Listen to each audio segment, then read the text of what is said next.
Good morning, good afternoon, and good evening to many of us. Welcome to CEO Talks, a series conducted by CXO TV, where a CEO narrates a story and share their learning and success of building a great brand. So today, our guest is Amitabh Saran, CEO of APL. So APL stands for Altigreen Propulsion Labs. So Amitabh holds a PhD degree in computer science. Founded in 2013, Bangalore-based APL started off as a technology enabler for electric vehicles. APL's technology is specifically designed for Indian environment and commercial conditions. Their technology results in AV that compete in price and performance with internal combustion engine vehicles. In its drive towards the carbon-free transportation, APL first focuses on 3W auto rickshaws for cargo and passenger, which is basically a 6 billion market opportunity. The company offers both AV drivetrain and full vehicle assembly to OEMs.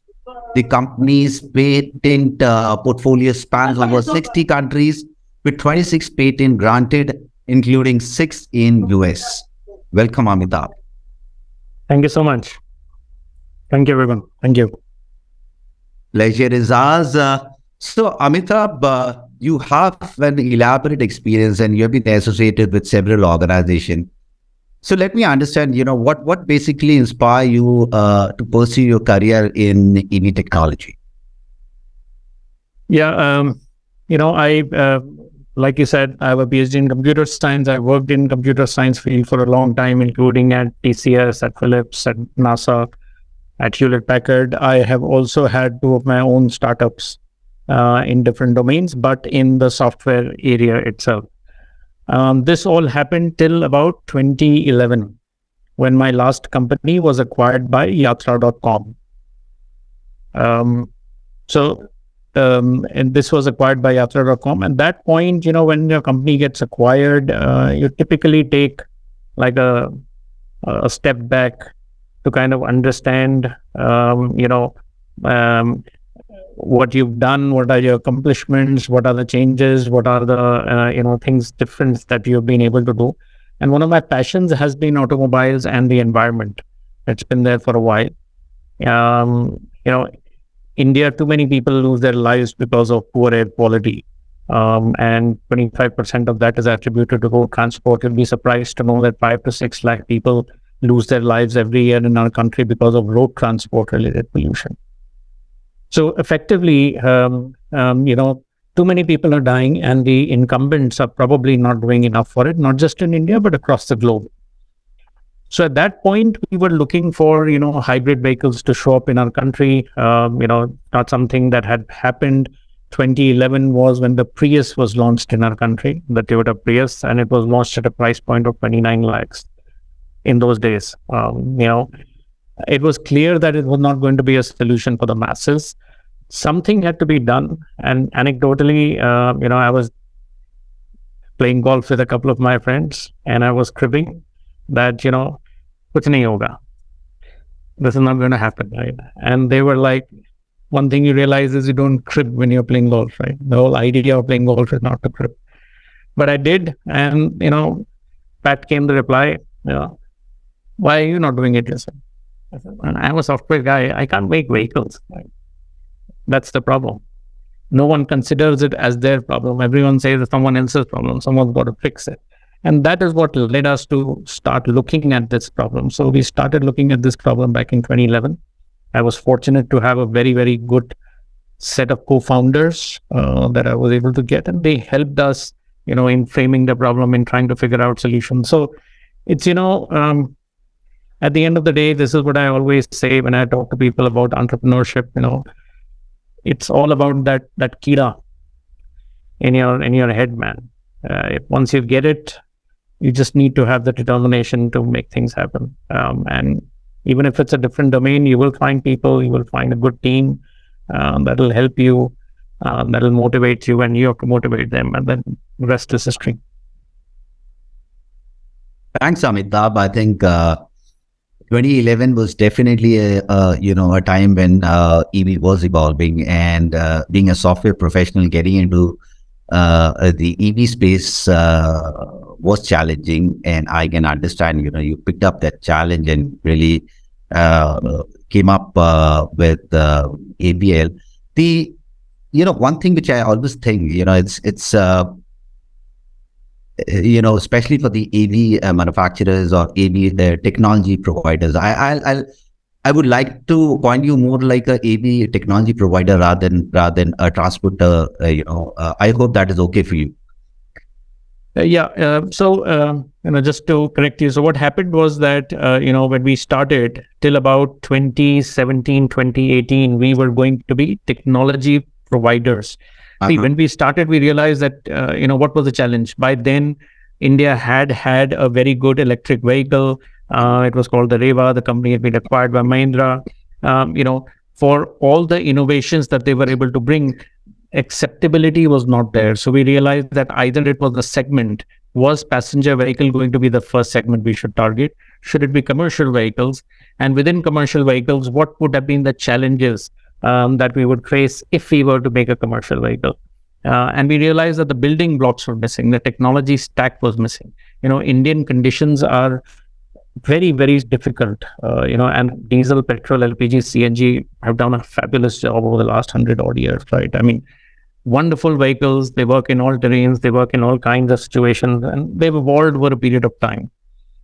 Our notion was that if we make electric vehicles, then they have to be at least as good as petrol, diesel, LPG, CNG, if not better. They have to be better.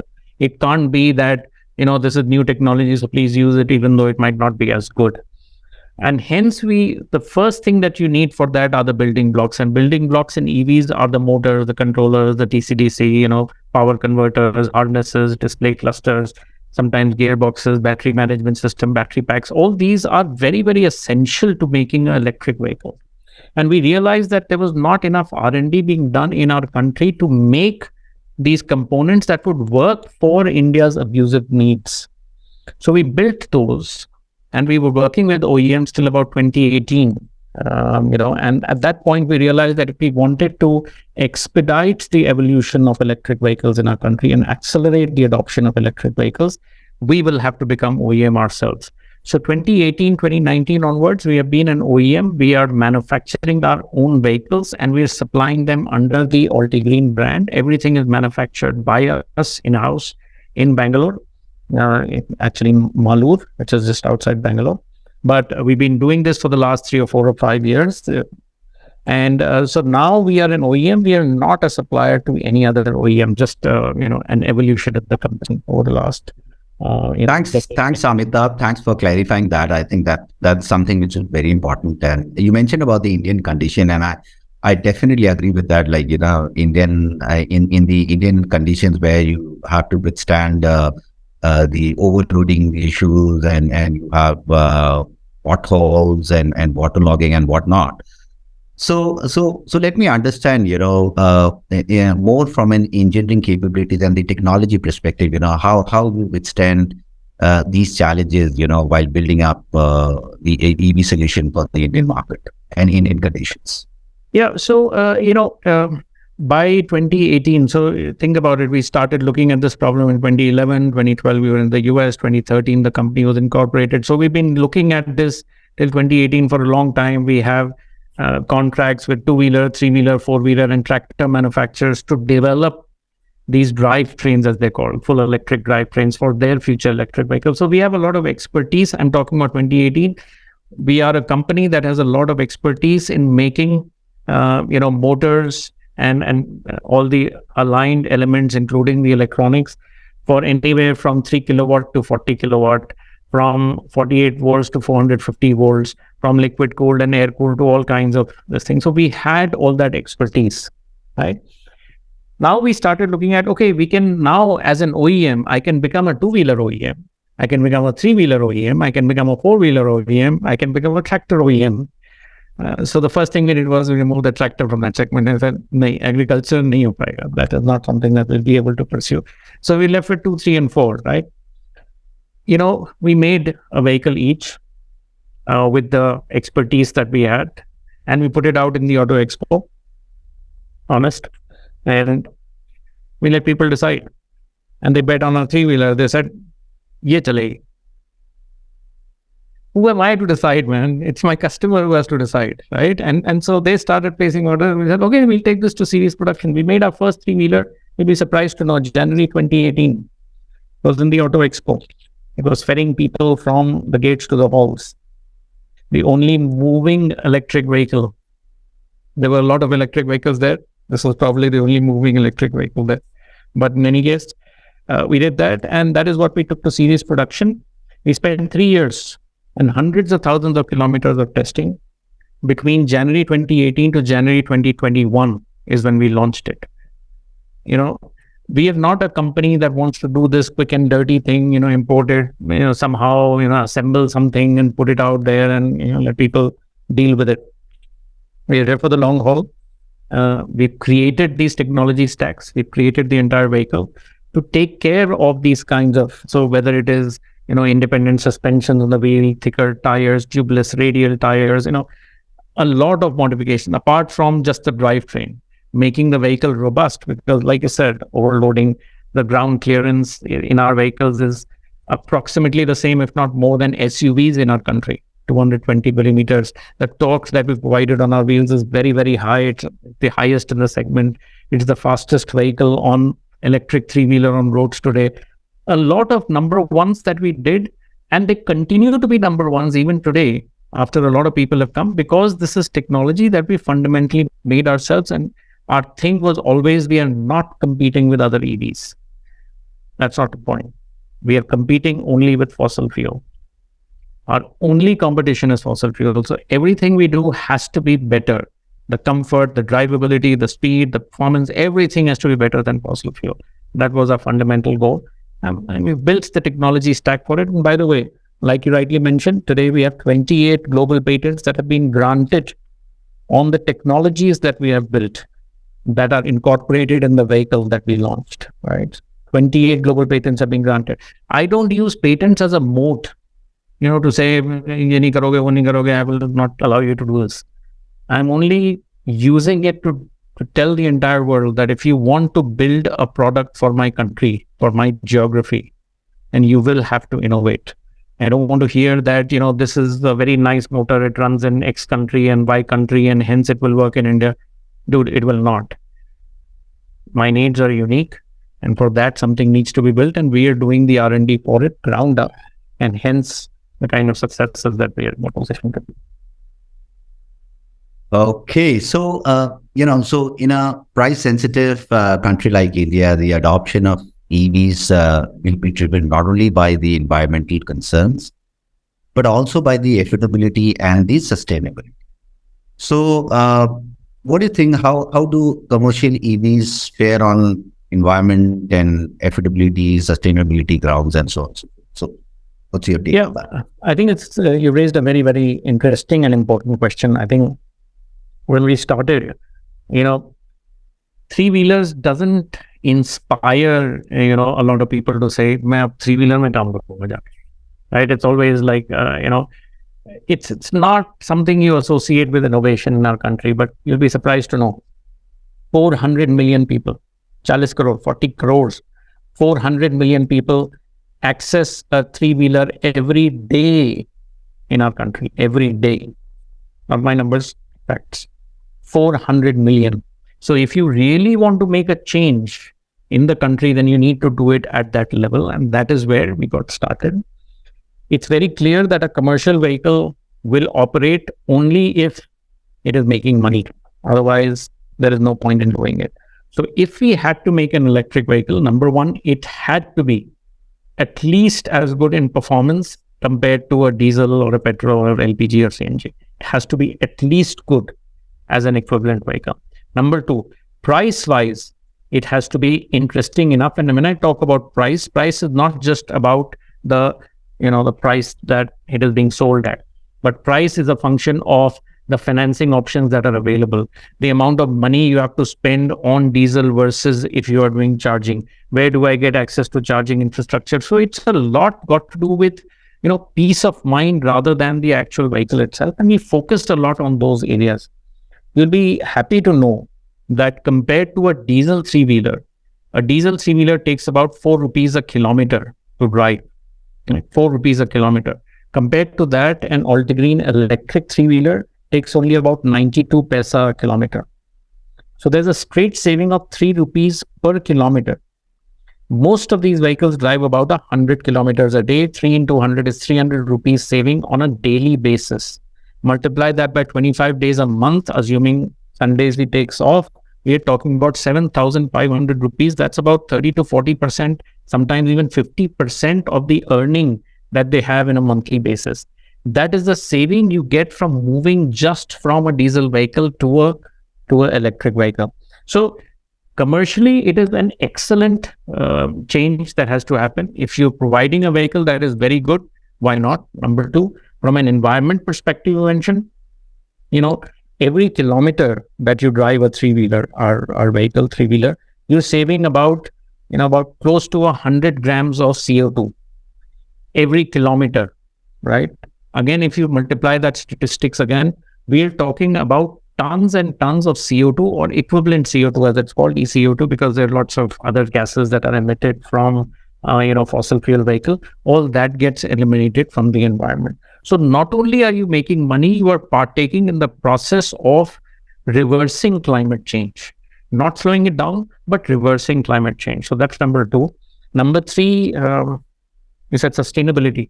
So, a lot of people talk about, batteries and mining and lithium and all this. They'll be also surprised to know that, in the EV space, once your batteries are unusable from an EV space, these batteries get a second life, which is in stationary electric storage, which is more on the solar side.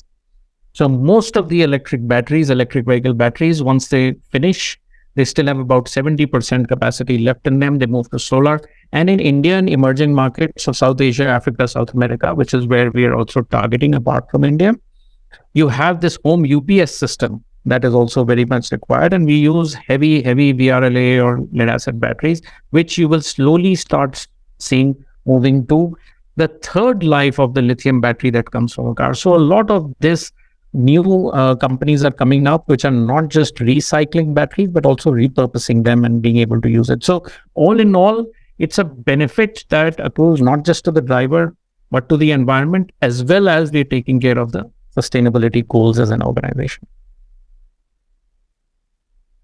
Thanks, Amitabh, for the elaboration. You touched upon a very important point, which is all about reducing the costs vis-a-vis to the fossil fuel vehicles. But what's your take, when it comes to the passenger vehicles? How companies like yours can really accelerate the adoption of electric vehicles, versus the fossil fuel vehicle in the passenger segment. Yeah. So, when you get into any new technologies, right, you have to first look at it not from a perspective of, what will look pleasing to other people. Oh my God, we have to be like Tesla. We need to have ludicrous mode and, winged doors and all that. I have always segregated these two geographies as being completely opposite. So, for example, developed economies of the world, they use the top-down approach. They'll make the best vehicle, the most expensive vehicle, all the best features, very, very expensive, and they will demonstrate that vehicle, put it out, and be early adopters, and they will take that. In the case of emerging markets on the other side, India, South Asia, Africa, South America, we are part of a geography which focuses on a bottom-up approach. You first have to prove yourself at that base. And that's when people start looking at it and saying that, okay, more expensive cars will go in for it. If you start from the top, apart from the early adopters, I'm not saying there will always be early adopters everywhere. Apart from that, to get to sizable mass, it becomes very difficult if you have not done the change at the ground level. So it's only when you have, people start looking at an auto rickshaw, CNG auto rickshaws, or whatever are working. And then you start saying that, okay, maybe I can do this in my vehicle also and get a retrofit conversion of my vehicle, for example, right? Why that happened doesn't matter, but that's how things happen in our geographies. Things bubble up. So we have to start by looking at the bottom end of the pyramid, and hence we went there. We realized that last mile transport is a big problem, right? Especially in our emerging countries. So, for example, you have metro systems, but then and buses, but then they can't go to every nook and corner of the city, and for that you need last mile transport. So, Altigreen is coming out with passenger vehicles also. Passenger vehicles, but commercial passenger vehicles. I think you were referring to personal passenger vehicles, cars, and that's something I do believe that, will still take some time, where people will start in any decent percentages to convert to that. Our approach for Altigreen is to focus on commercial vehicles, whether it's 3 wheels or more wheels get added to it. We are slowly moving in that direction, but the idea is that as a base, we want to first focus and exploit 3 wheels a lot more than they have been in our geography for both cargo and passengers. Okay, thanks, Amitabh. So the clear focus is more on the 3 wheelers. That's what I understand. And 4 wheelers, but in commercial vehicle segment. In the commercial vehicle segment. So any plans of launching them in 2023? Yes. So you'll start seeing more vehicles. Currently, we have a couple of models only, but you will start seeing passenger vehicles being rolled out possibly within this quarter itself. The new norms, I think your viewers may know about them, new norms that came out from the government of India, very high level of safety in the vehicles that we're producing and all that. So because of that, things have gotten delayed, but aside from that, we are on track. We should be in a position to get those launched within this quarter itself. So you'll start seeing passenger vehicles roll out from, again, passenger 3-wheelers for now. 4-wheel vehicles, most likely in 2024. Okay. Standardization of swappable batteries could be significantly address the challenges in the EV industry. What are your expectations from the government in this regard? So, I think swapping versus fast charge, that's the first thing that we have to figure out. We do believe that swapping works very well for specific use cases. And, for small format vehicles, 2-wheelers, maybe small passenger vehicles, it might work. But for heavier commercial vehicles, whether it's 3-wheel or 4-wheel vehicles, I think you need to have fixed batteries. That aside, the challenge that swapping faces today is the interoperability of various swapping partners and the battery packs that they're coming out with. We do want the government to look at potential ways by which a standard can be established. Now, it's not an easy job because there are different companies making different kinds of swapping protocols and swapping batteries. How do you standardize them? Who has to take the hit for it? They're working on it. They came up with a white paper on swapping. When that gets enacted, we will have to wait and see. But like I mentioned, I think interoperability will definitely help the cause of swapping. But overall, I think we will have to figure out whether this is a solution that is there for the long term. Is it there only for the short term when lithium is expensive? And hence we are trying to use that as a way to say that, a vehicle will appear cheaper because the battery is going to be separated out from the vehicle, and hence it will appear cheaper. But in real sense, as far as the operational cost and the cost that you have to bear is concerned, at an operational level, it becomes really, really expensive. So anyway, there are ups and downs. And like I said, for different use cases, people decide whether they want to go in for that or not. But it is important that, a universal standard gets created for swapping so that, the customer benefits from it. Right now, it's more centered towards the guy who's creating the swapping network. It should be from a customer's perspective. If I have a battery that I want to swap, I should be able to go to any swapping network and be able to get the advantage of it. So, absolutely. I think the global standards are very important for this. So can you just talk about your India footprint and your major achievement in the last 2 years in terms of the business growth, expansion, and revenue growth, your Yeah, dealer network, and yes, so on. yes, Yeah. absolutely. That would be nice. So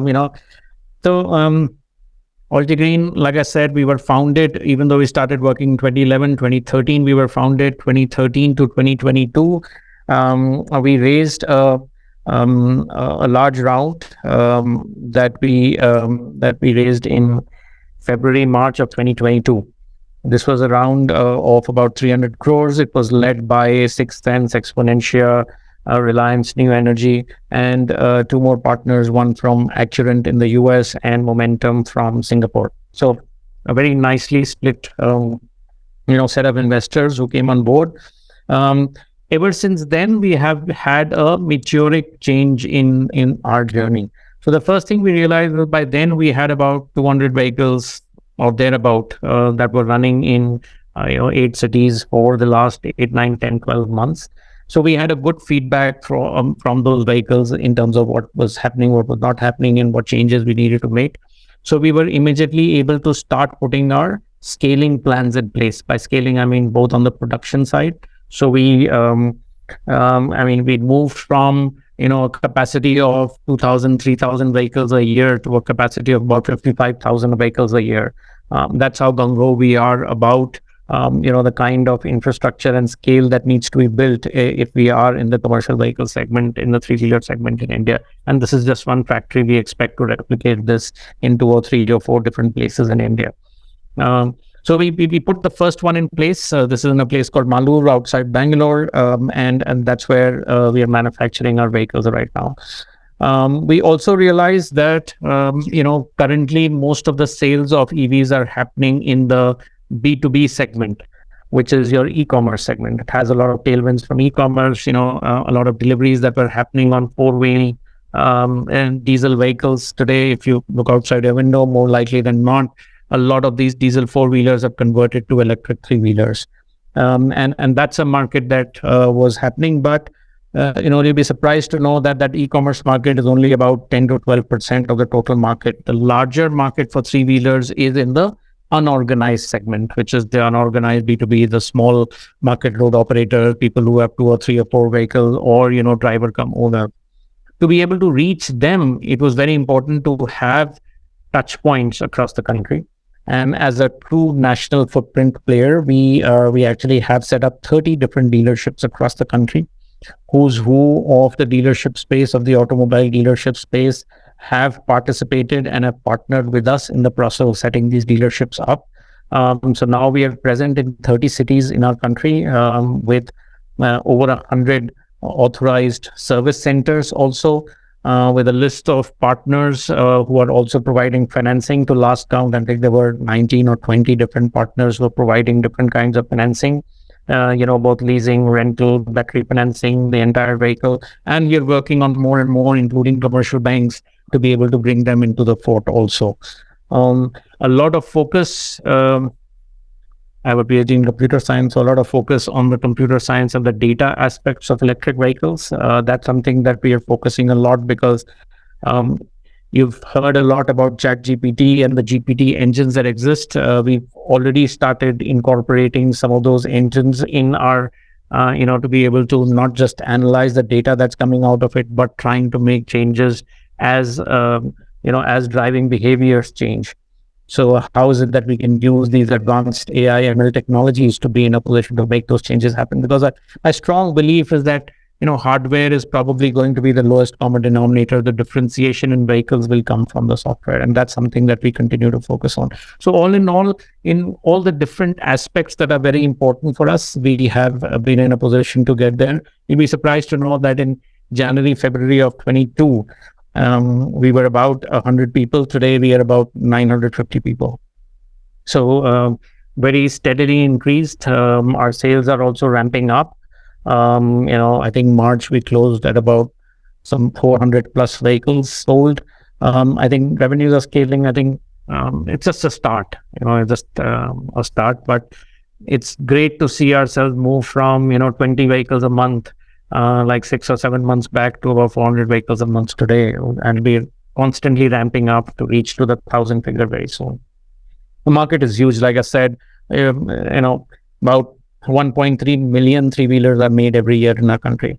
I'm talking pre-COVID numbers. COVID did have an impact on that, but 1.3 million three-wheelers on a yearly basis are made, right? So you can well imagine that, all of us put together will not be in a position to even come close to a few percentage points of that. So we need to scale very rapidly. I think the customer demand exists. And today, electric three-wheelers have reached a place where they're all, very, very good compared to their fossil fuel counterparts.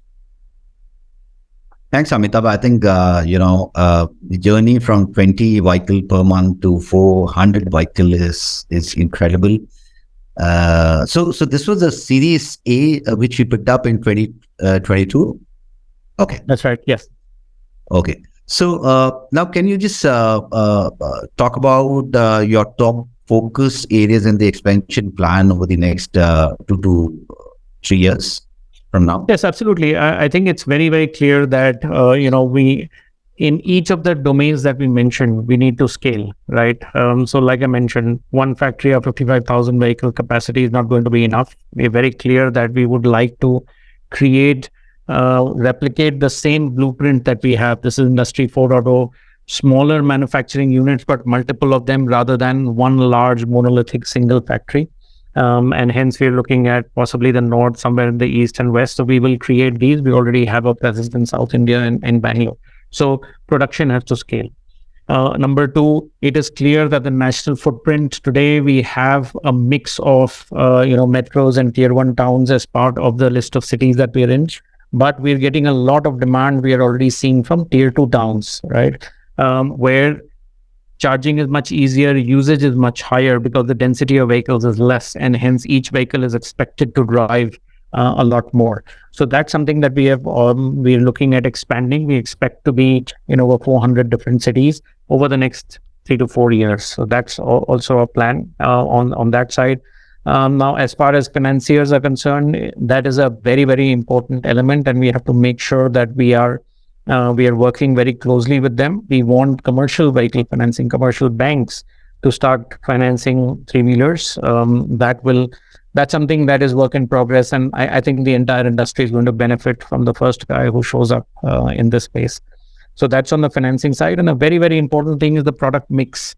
We can't just have the same products. So you'll start seeing, I can't disclose too much, but you'll start seeing newer formats of three-wheel vehicles, which will look very different from whatever you've been seeing so far. So we're working on newer designs, newer use cases and applications that are coming about, our foray into four-wheelers. So there's a lot planned in terms of newer product and newer product categories that you'll start seeing. Again, very, very driven and focused from an EV perspective. The advantage of a startup is that I don't have to, think about, okay, what will happen to my diesel line and what will happen to my LPG line and my CNG line. And then there is also an electric line that I have to work in. Everything should have a commonality of platforms. I create it on the basis of what is right and best suited for electric vehicles. And that's the differentiation that a startup can bring. That's the disruption that a startup can bring in that ecosystem. So in all these different areas, apart from that, of course, our own R&D that we continue to do, pushing the envelope for motors, their efficiency, controllers, newer elements, newer batteries, not just lithium, but sodium, aluminum. There are lots of things that are happening in this space. So our labs, our R&D labs continue to focus on those areas as well. So all in all, going to be a packed 3 to 5 years. Okay, that sounds pretty interesting. You talked about the engineering capabilities and you talk about the footprint there in 400 cities. So what I understand is when it comes to your footprint, is it that you're targeting just the Indian market, or are you also looking at the global market, especially the South region, which has the similar kind of conditions what India has? So, or is it that you're looking to get into the South Asian market or probably, the other part of the world? Yes, from day one, thank you for bringing this up. From day one, we are clear that we will focus on India and the emerging markets. Our beachhead is India. It's a very, very big market. We want to make sure that we do a fabulous job here, but it's also very clear that, like you rightly said, the conditions are very similar in South Asia and Africa and South America. And these are the three areas. So basically the Southern Hemisphere minus Antarctica and Australia.